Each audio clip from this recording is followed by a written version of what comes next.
have a histamine problem and it's causing them irritation in their bladders and things.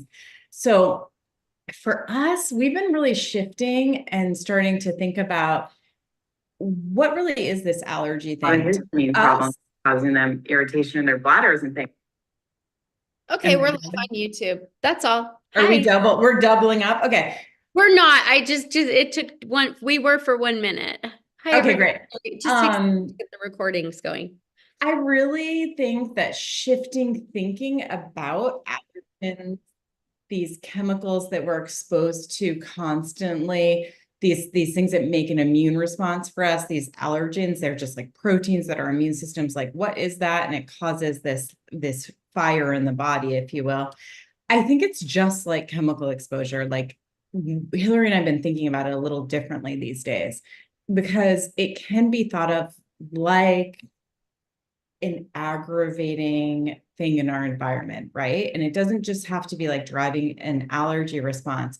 It could be something that's driving a hormone response or some kind of pain pathway or some kind of mood pathway. So it's boxing these allergens in as not just this IgE histamine response, but more like, okay, this is something that's aggravating my patient. What do I do about it? Right, Hill? Isn't it just like we can just pop it in as one more allergy response could tip the person over the edge, just like one more environmental chemical exposure, right? Yeah. And that's just the truth. Like our allergy responses are much more multifactorial. And I feel like back growing up in medicine, or sounds so funny, but when we were early doctors, allergy was like, it had like parentheses around it. Like, oh, you just have allergies. And people will say that now all the time. They're like, oh, it's just allergies. And it's funny, like if people are coughing incessantly on the plane or whatever, they're like, it's allergies. Or I love how at the beginning of COVID, everyone says it's allergies. And it's kind of like this thing, but the allergies are actually making a lot of systemic inflammation. Yeah, definitely. So you just want to be looking at that, the total load, your total toxic burden that it's contributing to it, that it's pushing you potentially over the edge. And that's what Kara is saying, like that you're peeing a lot in the night and you don't know why. And you, like my cute patient with the bee sting who thought she had a UTI. She did not have a UTI. She just had histamine. So it's like spilling over and causing organ changes in different tissues. And I don't think we've really ever thought about that, so as we learn more about mast cell and as more and more people have pretty chronic histamine release issues, it's just become more than like, oh, it's just allergies. That's what you meant, right? Absolutely. It's just this one other factor that's driving inflammatory processes in our bodies, and people who don't identify as like, you had the allergic kid in your class. Everybody think about the allergic kid in your class. They had like the line across their nose because they were constantly like wiping their nose, bags under their eyes, right? This was the allergic kid in your class, always like sniffly and wiping boogers on their sleeves. Like it was gross. You know this kid I'm talking about. And they had like dark circles, right? And they just looked like unwell. Like that's what we think of with allergy. I'm going to propose that most people walking around these days have some kind of histamine response, whether it's a food, an environmental, like they're breathing it in, pollen kind of thing, or it's like their bed, the dust mites they're reacting to and dust they're reacting to, or something. I think those things are really driving people's inflammation in their body and making us feel awful. And what do you do when you feel awful? You all know, you go eat sugar, you have caffeine, you drink some alcohol, you just like try and turn it off, right? And so you try and just feel better like in the short term. So we make poor choices when we don't feel our best. So that's the whole idea of getting rid of the environmental allergens in your home and what it can do for you. So I guess I'm the resident expert on this because Hillary's not that gross, boogery, allergic individual in the classroom. That was like me. And so I grew up in Las Vegas. Like we actually didn't have really allergic people in our classrooms. I mean, I can't remember one that was like that. Like when you grow up in the dry ass desert, there's really not a ton of allergens. Like it's funny. That's so interesting because you don't have the pollen, huh? You just don't have anything that blooms. I mean, like sometimes you'll see tumbleweeds, I mean, we had grass, like we did have grass. So like kids, if we were running in the grass, there were kids that would react to grass. It's not like totally like that with the Yeah. desert. And they were spraying. Lord knows I'm up for it. I'm in for it because what they did in when I was growing up in Las Vegas was once a month, some dude would come in a full suit, in a full like plastic suit, and he would spray the internal perimeter of our home. And then Mhm. all the cockroaches would come out and die. And then my mom would clean up the cockroaches. And sadly, 6 years ago, my mom had a bone marrow transplant because she had leukemia. And what is leukemia caused by? Like direct correlation is pesticides and and when they were doing the intake at Stanford, like, did you have pesticide exposure? She was like, no, no. And I was like, what? Wait, what about the like internal like the dude that came once a month? And of course, she was home so much more than the rest of us, right? Mhm. But my dad's starting to show a blood cancer too. So like there's just so many things that like we didn't know about. And my mom actually, believe it or not, was quite allergic. She's like a redhead. So it's interesting to think like these things that were happening, we were getting a lot of exposures that nobody growing up that like people just didn't take it seriously, anything like that. Mhm. Sorry, I totally digress, but I think I it's want to digress now. Can I like digress? a total load issue, right? It is. And you reminded me because the first topic for today on what do you do at your house to try and reduce that burden is air quality, right? Right. And so I'm digressing for a second because I think I told you this that I was reading this article where they did this research. It was so cool of like, okay, these are the three biggest factors contributing to memory loss and dementia, early dementia, and all this stuff. These are the things we've actually found. And one of them was air pollution, which completely like I fell out of my seat pretty much because I was like, air pollution is one of these three biggest factors. I'm like, could it be genetics? Like your grandparents had Alzheimer's, I'm thinking these things. Blood sugar regulation was another one of them, but air pollution was in there. So that's incredible that they're noting that. And they looked at a lot of factors that were made a lot of sense for what's causing people brain, damage to our memories, et cetera. And air quality is huge. So we can't avoid this stuff, right? Like I live like kind of like central Connecticut. It's beautiful here. There's trees, there's lots of nature. We have parks, everyone's outside all the time. But our air quality is really questionable. So we have this sort of, we're the tailpipe of the nation, I guess, all the industry kind of happening in the center of the country. The way the wind patterns go, it all Interesting. comes up here. It's one of the reasons why, P.S., don't eat fish from a stream or like a lake or a pond from where I live. Do you know what I mean? I see these people fishing. I'm like, we're really not supposed to eat this because there's a big toxic burden. So ocean fish is great, but a pond, a lot of this stuff coming from the air just like drops into our soil, into our water here. So there's that issue. And there's that research about if you live like the closer you live to a highway, you Yes. get more heavy metal toxicity, more allergic load, more chemical load. So we just have to look around. Obviously, we can't control all the factors and think about it. And had my mom potentially just had air filters in the house, like that could have been a big deal because we're going to transition to what air filter care is like the air filter goddess. I Um, like air or filters. have the doors open. Like there's so much to be said of letting your homes breathe, Mhm. and getting circulation and getting good airflow. I'm a huge fan of right now it's raining insanely in Northern California. Why? It's like almost the end of March. But anyway, it's good. It's good. But for dehumidifiers, having a dehumidifier can be one of the most important things during your wet season, Mhm. especially like in California. We have a big rainy season. I see a huge resurgence in the winter of allergies. So this is what Kara and I were talking about. What we've been talking about all week is that this traditional allergy season is like kind of gone as we know it. It's spread out between in the winter, in the rain, in the changing seasons, in the variable seasons. You have hot days and you have cold days. Like it's changing up the bloom. So people can be experiencing a long, and you could get a virus or COVID or something, and it goes right into allergy season. So you want to be extracting the humidity from your home if you live in a really wet, rainy place, which is like back east in the spring. Sometimes the rains were just insane. I mean, we Mhm. drove home. We were at your house one day, and it was like we were driving in a river. I was so crazy. I know. And It gets crazy. It's like it torrential was like downpour. Yeah, yeah, flash yeah. flooding or something. Yeah. Yeah. Anyway, so dehumidifiers you want to have, and I just got one like Best Buy will deliver, or anybody, and I have one that's Mitsubishi. Does that sound right? That's a That car maker. sounds right. Yeah. Toshiba. She's gonna get it.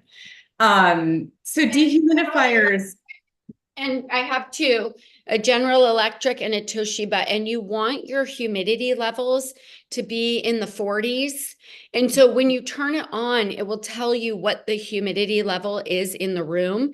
So like my basement underneath this house directly, I have weird soil exposure and it's really moist. And so when I turn it on, it'll say 65. It will pull out water constantly, but it really helps to drop the humidity level. So for humans, it's like hormones. It's the just right amount. We don't want too much humidity. We don't want it to not have enough, but around 45. So running a dehumidifier can really help. yeah, and plants in the home help with all of this I know, stuff. look at all your pretty plants. I like the plants. They help with the moisture in the air and cleaning the air naturally. So I do like that. And big leafy green plants, that's the way to go. And Talk then about your air filters that you the love. air filters, the two companies that we have personally, our family, is Molecule with a K. Molecule is one. They have cooler design. And Air Doctors. The Air Doctors are a little bulkier, but they both work wonderfully, and they take the size it's like the smallest size particle out of the air. So all your pollen's really taken out, all your viruses, it's like really a lot. It goes down to like 0.1 microns or something crazy. And I could Kara be like, has them running in her office. Like she's an acupuncturist. So since COVID, like multiple rooms. And when no, you no, walk no, since before COVID, since because we before had COVID. water damage at our last building. So we Oh were yeah. on top of the air filters years ago because we Your did not last building being was exposed to like that. crave, What? crave. Your last building was crave for Cocoa Puffs. Like it was like Yeah. so much water damage. But Yeah. her new office, which is like a very old building, you walk in and it just feels so clean. Feels Yeah. very pure. It has Yeah. really good energy. Like, so I really do think that The the air cleaning of filters. the air really creates this like good feeling energy. So if you don't have air filters, get theirs. And if you're going to start in your home, it's the room you spend the most time in. So like your bedroom would be first, right? You're there, I hope, 7, 8, 9 hours a night. And then maybe your living room area. People do have the whole house filters, which I talk to people about this all the time. And they're like, oh, well, we have the whole house filtered. Okay, when did you get those filters changed? Um, are the people coming and actually like wiping the ducts clean? So having regular maintenance on anything like heating system, air conditioning system needs to happen. And it's one of those things you like drop down your list. Believe me, I get that, but people need to come clean out all those things because it could really affect your allergies and your inflammation symptoms. So I like And that a lot, to have an air filter top of your list for look, allergies. somebody's just asking about pillows. Yeah. So the I'm on in the pillows. indoor air. I mean, it's not necessarily that like pillows are impacting the indoor air, but they are significant contributors to allergies. Like, you can see as a doctor, this is the kind of stuff where you can see somebody for allergies multiple times and Yeah. not talk about their pillow. And what it's some, I don't know. I used to know this statistic when I worked at Pediatric Alternatives, but I think it's like if you have a 4-year-old pillow, it's like over 60% dust mite feces. I mean, it's like so psycho. That's a bad thing. Yeah. So it's like a So psycho new. So you want to be changing out your pillows probably maybe every 3 years, ever occasionally putting your pillows into the dryer and running them in the dryer cycle can be helpful. That's what some allergists propose. They have pillow coverings so that you're not inhaling the fibers or the dust mites as much. But sheets and bedding and your head is in it. So if you're waking up allergic, I mean, Mhm. this is like a big thing. A lot of patients will say, I wake up and I'm like so Mhm. stuffed up. And okay, then something's happening in your room. Like, Right. so get new pillows. You might need a new mattress. Like if you have a 20-year-old mattress, like You definitely need a new mattress if you have a 20-year-old mattress, I'm going to the say. mattresses collect moisture. So some of the old mattresses, I've had patients lift up their mattresses and it's mold all underneath.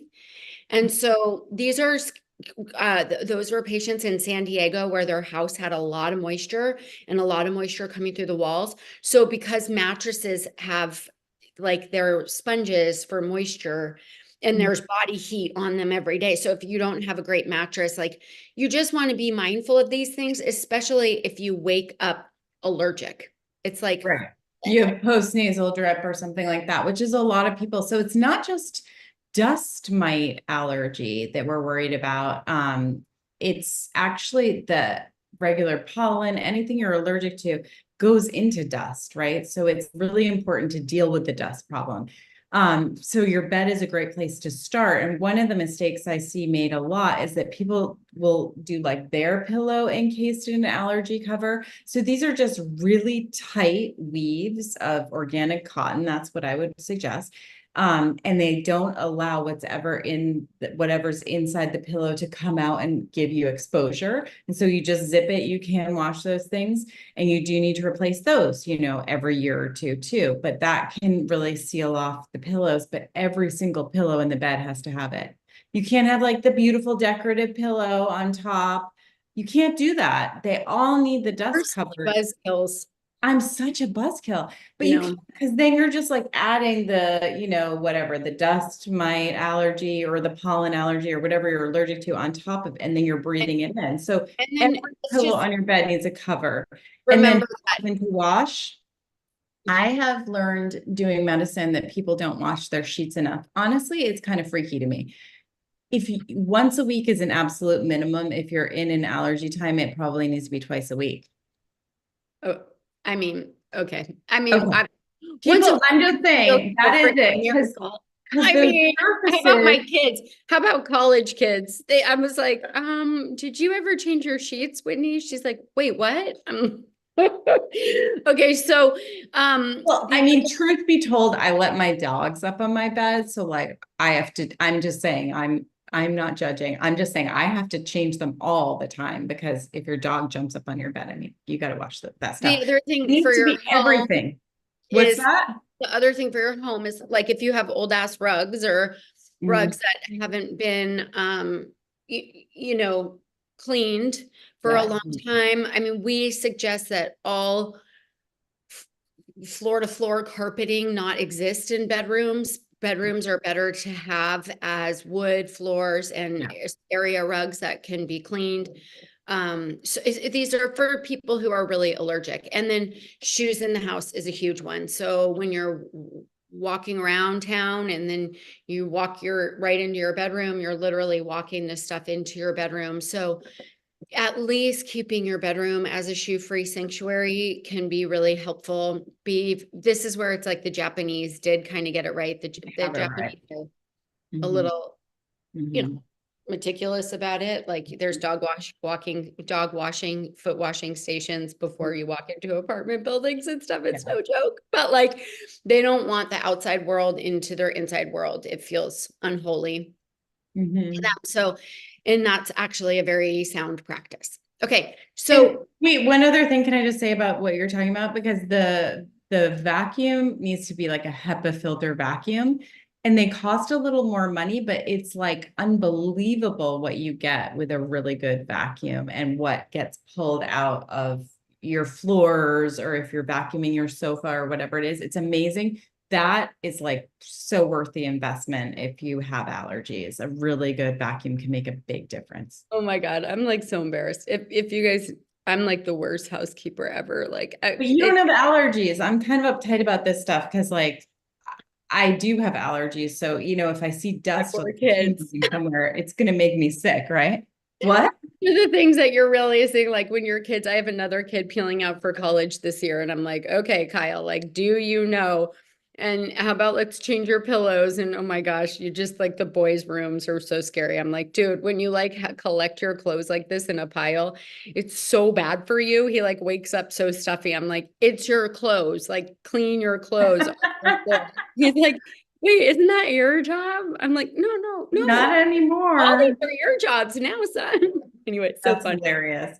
You guys, we start our spring cleaning program, and that's a 10-day program, our 10-day detox. It's all about skin, but obviously we're addressing allergies and all springtime issues. So the link's live and you can sign up now.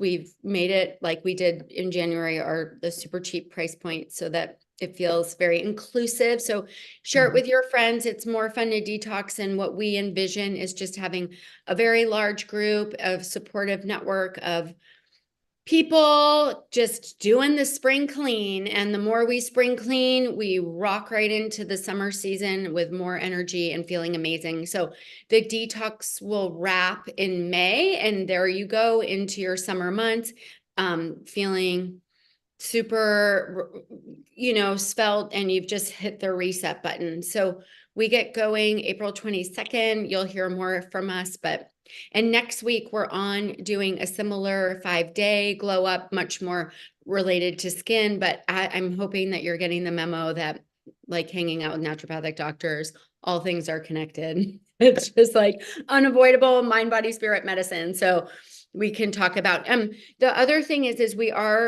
if people want to do food sensitivity testing before the detox, Oh, yeah. that is a really good thing. If you've done multiple detoxes and you want to just check in on your food sensitivities, what's Mhm. happening with your leaky gut, if you had COVID in the past year, or if you've had any kind of GI issues that are new, or rosacea or acne or changes to your skin or eczema that's worse, it's probably worth doing a food sensitivity test. So you can just hit reply to one of our Cultivate Foundations emails and we can set you up with the test kit. There's still plenty of time to get it done before we start on April 22nd. So if that's something that appeals to you, doing it before you do the detox can really help, because then you know what foods you're going to target and eliminate. Obviously, we're teaching the main allergens, but a lot of times things come up on food sensitivity testing that are more specific that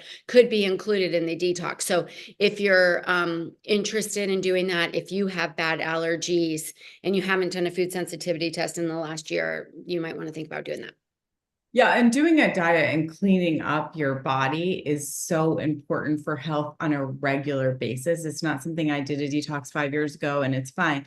We have to constantly be doing this. So that's why hopping into an easy, accessible 10-day program is a key to health. It is. It feels great. Everybody loves it. Goodbye, everybody. Happy Friday. Talk Bye. soon. Bye.